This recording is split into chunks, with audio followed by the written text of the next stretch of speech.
ద్వితీయోపదేశకాండము 2వ అధ్యాయము.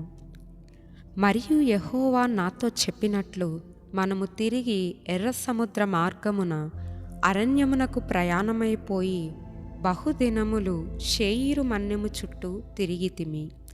అంతట యెహోవా నాకు ఇలాగు సెలవిచ్చెను, మీరు ఈ మన్యము చుట్టూ తిరిగిన కాలము చాలును. ఉత్తర దిక్కుకు తిరుగుడి. మరియు నీవు ప్రజలతో ఇట్లనము, శేయీరులో కాపురమున్న ఏశావు సంతానమైన మీ సహోదరుల పొలిమేరను దాటి వెళ్ళబోచున్నారు. వారు మీకు భయపడుదురు. మీరు మిక్కిలి జాగ్రత్తగా ఉండుడి. వారితో కలహపడవద్దు. ఏలయనగా ఏశావుకు స్వాస్థ్యముగా శేయీరు మన్యము నేనిచ్చియున్నాను కనుక వారి భూమిలోనిది ఒక అడుగైనను మీకియ్యను. మీరు రూకలిచ్చి వారి యొద్ద ఆహారము కొని తినవచ్చును.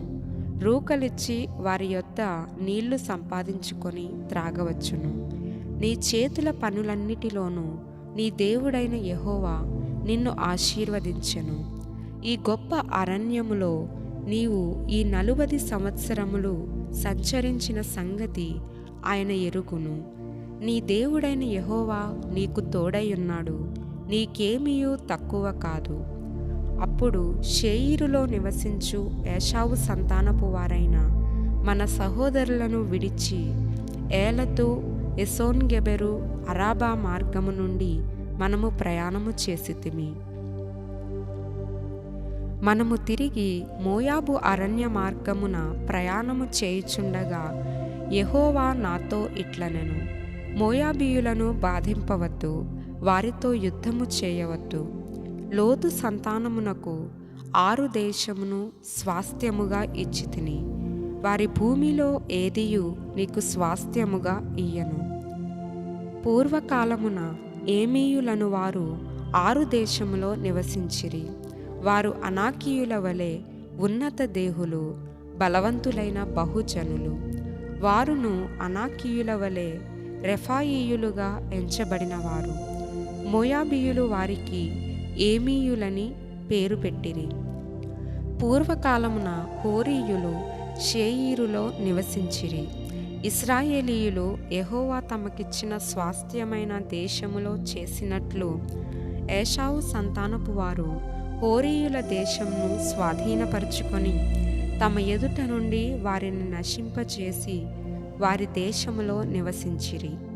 కాబట్టి మీరు లేచి జెరెదు ఏరు దాటుడి అని యెహోవా సెలవీయగా జెరెదు ఏరు దాటితిమి.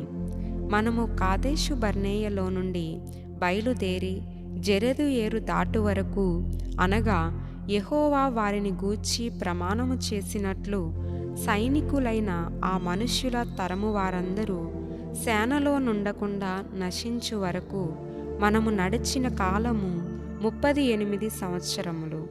అంతేకాదు, వారు నశించు వరకు సేన మధ్య నుండి వారిని సంహరించుటకు యెహోవా బాహువు వారికి విరోధముగా నుండెను.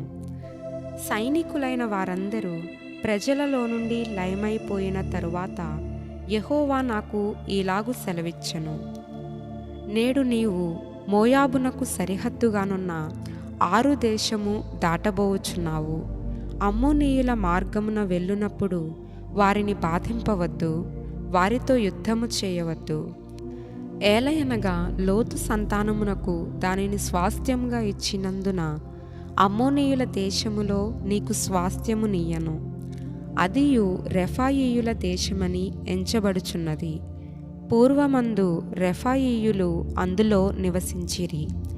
అమ్మోనీయులు వారిని జంజుమ్మీయులందురు. వారు అనాకీయుల వలె ఉన్నత దేహులు, బలవంతులైన బహుజనులు. అయితే యెహోవా అమ్మోనీయుల ఎదుట నుండి వారిని వెళ్ళగొట్టెను గనుక అమ్మోనీయులు వారి దేశమును స్వాధీనపరుచుకొని వారి చోట నివసించిరి. అట్లు ఆయన శేయీరులో నివసించు ఏశావు సంతానము కొరకు చేసెను. ఎట్లనగా ఆయన వారి ఎదుట నుండి హోరీయులను నశింపచేసెను గనుక వారు హోరీయుల దేశమును స్వాధీనపరుచుకొని నేటి వరకు వారి చోట నివసించుచున్నారు. గాజా వరకు గ్రామములలో నివసించిన ఆవీయులను కఫ్తోరులో నుండి బయలుదేరి వచ్చిన కఫ్తోరీయులు నశింపచేసి వారి చోట నివసించిరి. మీరు లేచి సాగి అర్నోను ఏరు దాటుడి. ఇదిగో, అమోరీయుడైన హెష్బోను రాజగు సీహోనును అతని దేశమును నీ చేతికి అప్పగించితిని. దాని స్వాధీనపరచుకొన మొదలుపెట్టి అతనితో యుద్ధము చేయుడి. నేడు నేను నీ వలని భయము, నీ వలని వెరపు ఆకాశము క్రిందనున్న సమస్త దేశముల వారికిని పుట్టింప మొదలు పెట్టుచున్నాను. వారు నిన్ను గూర్చిన సమాచారము విని నీ ఎదుట వనకి మనోవేదన నొందుదురు. అప్పుడు నేను కెదోమోతు అరణ్యములో నుండి హెష్బోను రాజైన సీహోను నొద్దకు దూతలను పంపి, నన్ను నీ దేశము గుండా దాటిపోనిమ్ము. కుడి ఎడమలకు తిరుగక త్రోవనే నడిచిపోదును. నా యొద్ద రూకలు తీసుకొని తినుటకు భోజన పదార్థములు నాకిమ్ము.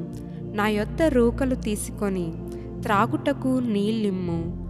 షేయిరులో నివసించు ఏషావు సంతానపు వారును, ఆరులో నివసించు మోయాబీయులను నాకు చేసినట్లు మా దేవుడైన యెహోవా మాకిచ్చుచున్న దేశములో ప్రవేశించుటకై యొర్దాను దాటు వరకు కాలినడక చేతనే నన్ను వెళ్ళనిమ్మని సమాధానపు మాటలు పలికించితిని.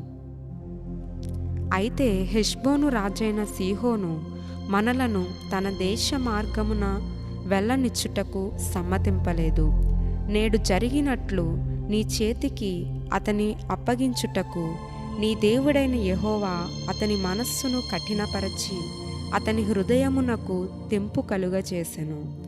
అప్పుడు యెహోవా, చూడుము, సీహోనును అతని దేశమును నీకు అప్పగింప మొదలుపెట్టి ఉన్నాను.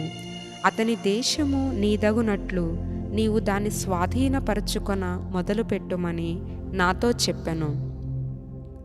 సీహోనును అతని సమస్త జనమును యాహసులో యుద్ధము చేయుటకై మనకు ఎదురుగా బయలుదేరి రాగా, మన దేవుడైన యెహోవా అతనిని మనకు అప్పగించెను గనుక మనము అతనిని, అతని కుమారులను, అతని సమస్త జనమును హతము చేసి ఆ కాలమున అతని సమస్త పురములను పట్టుకొని ప్రతి పురమును అందలి స్త్రీ పురుషులను పిల్లలను శేషమేమియూ లేకుండా నాశనము చేసితిమి. పశువులను మనము పట్టుకొనిన పురముల సొమ్మును దోపిడిగా దోచుకొంటిమి. అర్నోను ఏటిలోయ దరినున్న అరోయేరును ఆ ఏటి యొద్దనున్న పురము మొదలుకొని గిలాదు వరకు మనకు అసాధ్యమైన నగరమొకటియు లేకపోయెను. మన దేవుడైన యెహోవా అన్నిటినీ మనకు అప్పగించెను.